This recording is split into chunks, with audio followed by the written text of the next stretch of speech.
We've got a terrific guest today. He's an executive coach and Vistage chair here in Chicago. He's the kind of guy who helps CEOs stop tripping over their own shoelaces. He previously co-founded a company that grew all the way up to $240 million. And along that way, figured out that sometimes the biggest obstacle to a business growth is yourself. Please welcome the man who helps leaders get out of their own way, Eric McMillian. Wow. Thank you, Greg. Appreciate that. I'll give a little context. We met this summer through a networking group. You are an executive coach that encapsulates a lot. There's a lot of coaches out there. I was always a little apprehensive about working with one, what it means, that you get the value out of it. But give us the elevator pitch on Vistage and what you do as a chair. Vistage has been around for 65 years. We do peer groups of executives, business owners, CEOs, and presidents. And so we have a couple pillars that we hang our hat on at the end of the day. The first one is around one-on-one coaching that I do as a chair of our group. I do individually with each of our members. Then we have full-day sessions that we meet together in person, and we do roundtables of peer groups, and we bring subject matter expert speakers in, help with leadership development, and then we challenge each other to help us be better leaders, make better decisions. We also have an online portal that connects us with 45,000 members worldwide and a ton of research and tools to help us run our business better and be better leaders. I've been doing this for 3 years with my current group. Everybody around the table is non-compete, so we can get really vulnerable about the stuff that we don't know or what we don't do well and what we're trying to look to change in our own approach. It's pretty awesome. And I think what Vistage provides is great. But I think in addition to that, your work experience of growing a business, exiting it, going through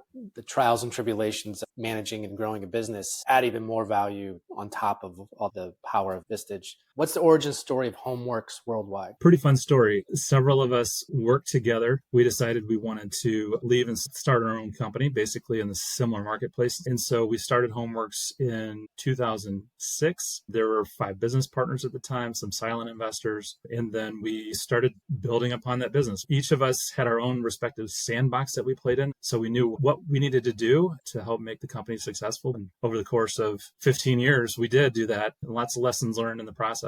It's in hindsight that you recognize the experience that you have and how beneficial it is and maybe how very different it is from other people's. I had the advantage of working with a large multi-billion-dollar company straight out of college. It gave me deep insight to business process, business systems. I helped establish an ERP system and really got a deep appreciation for why business process matters. And if you're going to scale, why you need a system to do that. And that's what I bring to my group, honestly. We grew rapidly over 15 years and we had to sit down as year 10. We had just grown the business to 100 million and sat around the table and started dreaming. Could we grow this business to 200 in 4 years? So it was the tail end of 2016. And we're like, okay, how could we do this in 4 years versus 10? What is it we want to accomplish? How are we going to do this from a top line sales? We're going to do the same thing, same business, just more of it, right? We're not going to get cute and try to create new services or wildly different product types or characteristics. How many people do we have in the business today? And if we're going to double, how many people we're going to have in the future, right? And we figured out a way to do that and mapped out the plan. We all executed. We all had our own sandboxes and we made it happen. It was pretty powerful. I've heard you use some of the frameworks and learnings,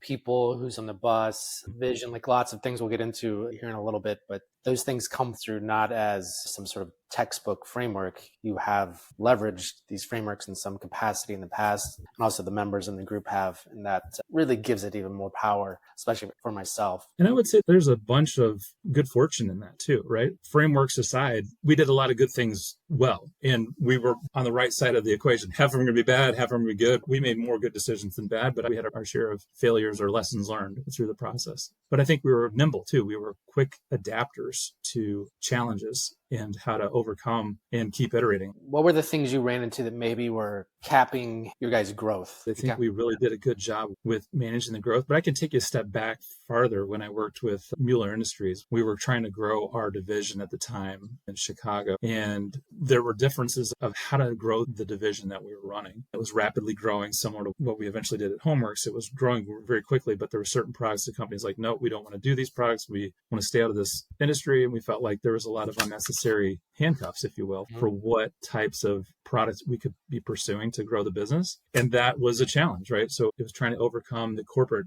HQ idea of what could be versus what we saw and believed in to be the real opportunity in the marketplace. Ultimately, that led to us leaving the business and starting our own company. And so that was a wake-up call, right? When you believe in something that other people don't see, sometimes there's a friction. And that friction over time caused action. And the action was to leave it and start our own thing. You guys exit Homeworks, you have an exiting event, you get some sort of payment, obviously, for selling a business. How did you move to Vistage? How did you work through your next chapter? I think a lot of people, especially today, probably go through that with all the mergers and acquisitions going on in the world. Yeah, it's funny because when you start a business, you think about what could be in the future, but oftentimes you don't spend a lot of time in the future. You spend a lot of time right here, right now, in the weeds, making it happen, growing the business. That dream exercise of going from 100 to 200 was fun, right? And it was inspiring. It drew us together and made us better for it. But those experiences are unusual. When we decided to sell the business, we had just finished an acquisition. That was a lesson learned, by the way. We hadn't done it before. A lot of missteps and miscalculations, but ultimately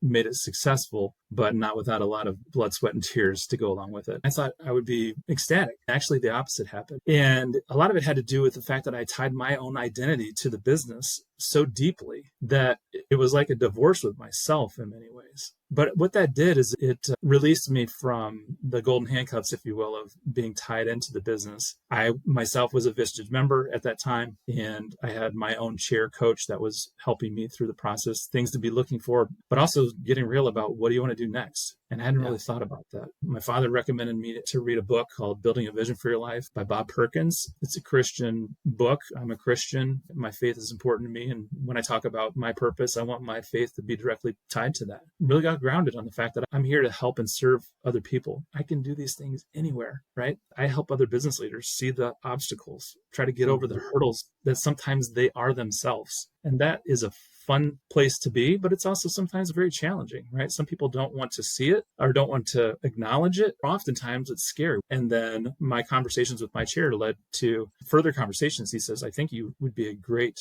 chair to lead other business owners and CEOs and presidents to help coach them to be better leaders. And I'm thinking to myself, I've never been a president. I've never been a CEO. How is that possible? He planted a seed. And with that, I started reflecting on that. I started talking to other people, my friends, my siblings, my mom and dad, and realized that in the past, there have been many conversations that were like, hey, you're really good at this. And I'm like, what, good at what? I'm good at listening. And that kind of led up to the aha moment and decided to go for it. It's pretty amazing. You worked in a business, you had your sandbox. That's what you did for 15 years. And now that journey to find your next phase. I've seen it with friends. They had exits and they wait for their non-compete to run out and then they get the same thing again, which does work and is great and that works for them. But sometimes, like you did, the shift has been pretty amazing. I see your work and a part of it. So I think you're definitely in the right spot to do what you need to do with your vision for your life. Let's have you define what the chair role is in actual practice. What goes on? There's really two key areas of being a chair. One is one-on-one coaching and the other one is peer group facilitation. One-on-one coaching is an opportunity to go deep with each member, specifically one-on-one in the privacy of their own office or on a Zoom call, but it's just a one-on-one conversation. And so we get razor sharp on what are the challenges, the most important things we need to be talking about today, what are challenging you at the moment, and how to help overcome those obstacles. And oftentimes I'm not the best advice at the moment. Sometimes we need to circle up and bring this into the group to be processed with our larger peer group. Everybody's struggling with something, and no two people are the same. They're on different points in their journey, and some have certain skills and strengths where others have the reverse. That's also the power of the group, is that you might be a great inspirational leader, right? But then someone else around the same table in the group, those might be their weaknesses. So how do you connect those two people to say, hey, spend some time together, learn from each other, right? The structure is pretty powerful. I did the Vistage experience event, which is a little taste of what Vistage is. You go deep into the business, personal goals, business goals to make sure as a whole you're moving forward and not leaving something behind. And that's super helpful from an organizational perspective of stepping out of the business. And in addition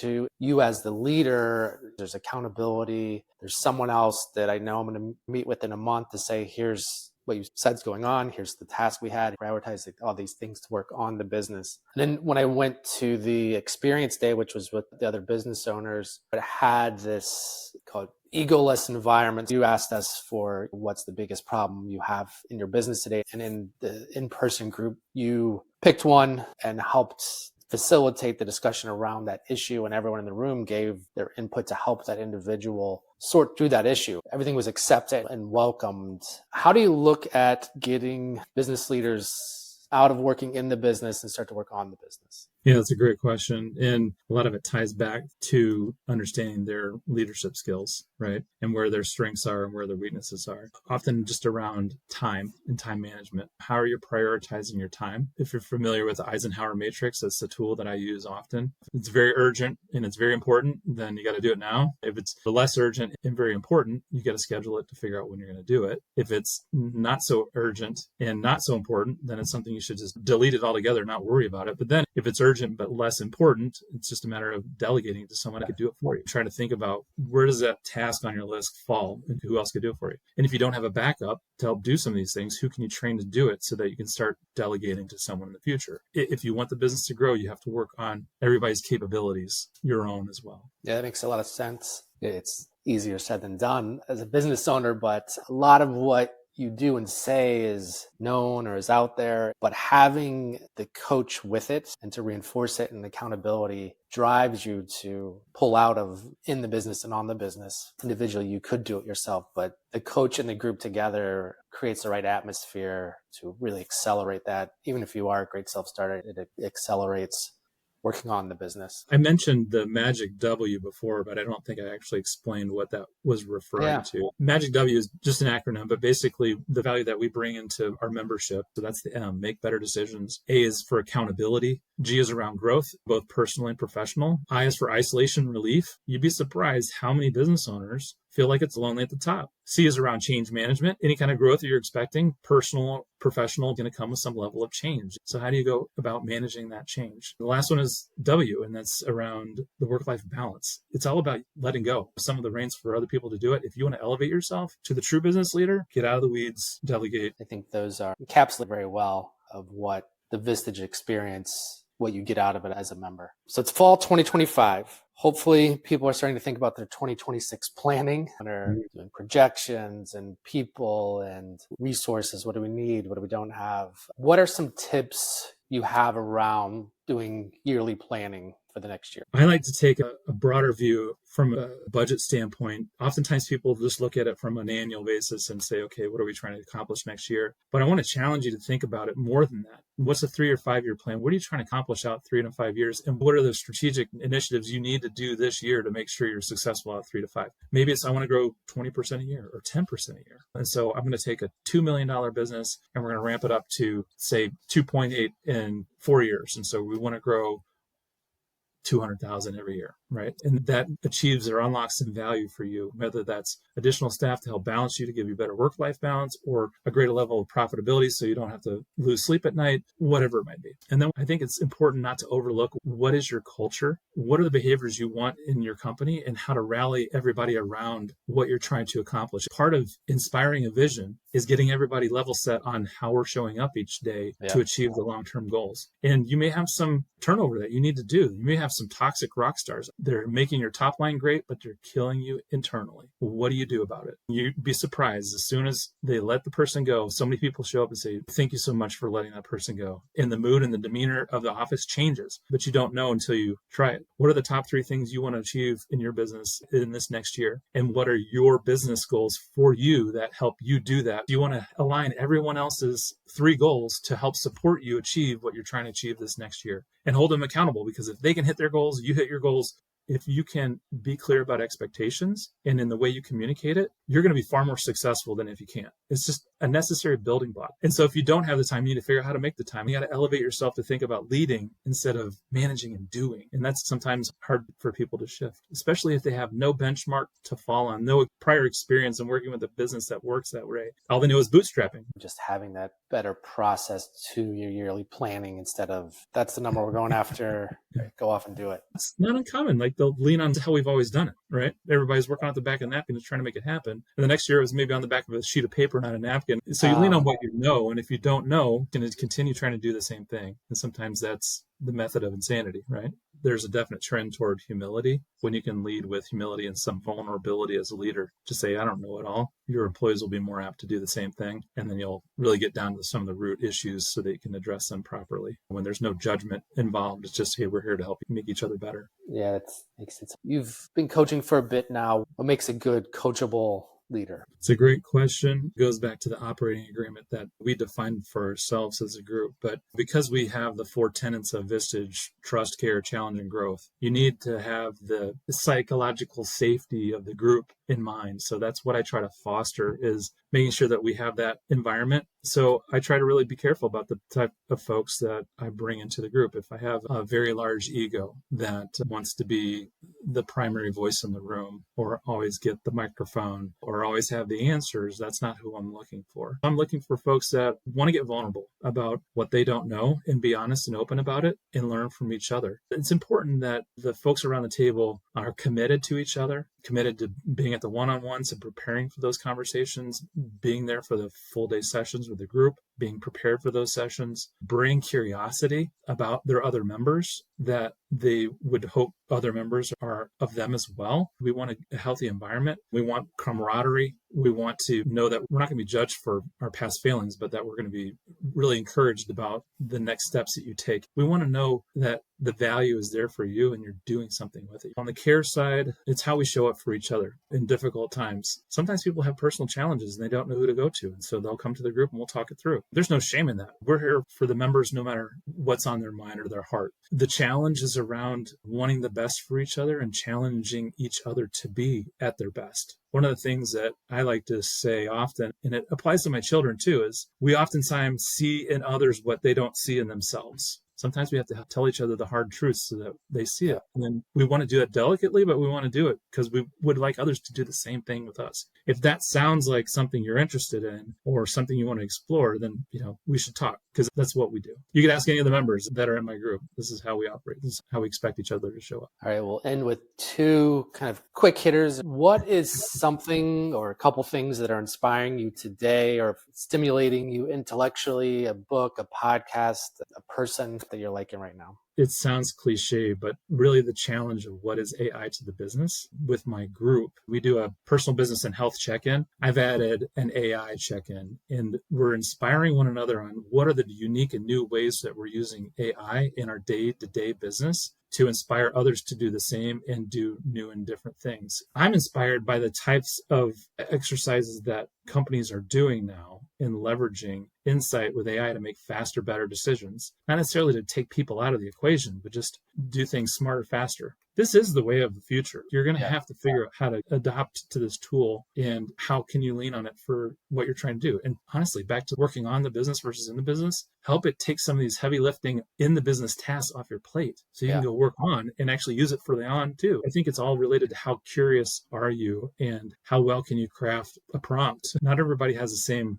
curve on how quickly they adopt or adapt or change, but everybody's changing. Try to be better leaders. And so that's inspiring. Just to know that I'm a part of that is fun. I draw energy from that. That's a good one. I've heard companies doing BYOP events. So they do a bring your own prompt lunch and learn, maybe, where a couple of people get up, show the prompt, why they use it, what it did for them, to inspire the rest of the team to learn, oh, that's how Susie used it to do X, to spark something they could use it for. And those are on the base levels of just prompting, but it helps open that door. It takes the scariness away from it to have someone else appear, show you their prompt and work through it. Yeah, because I think there's so much to be shared and learned that way. What's one question leaders should ask themselves more often? Should I be doing this? Honestly, I don't think that they ask themselves that question enough. Who else could be doing this instead of me? I don't try to complicate things. My view of life is simplest solution is probably the right solution. There's something to be said about simplicity. I think oftentimes we just make things more complicated than they need to be. I'm thinking like my future self in 10 years, what would they tell me today that I need to do to be that person? So it gets you to think about who is it I want to be, or where is the company at in 10 years and what's going to help me get there. And so really reflect on what is it that they need to be doing for themselves and for the business. If you're not taking time to think about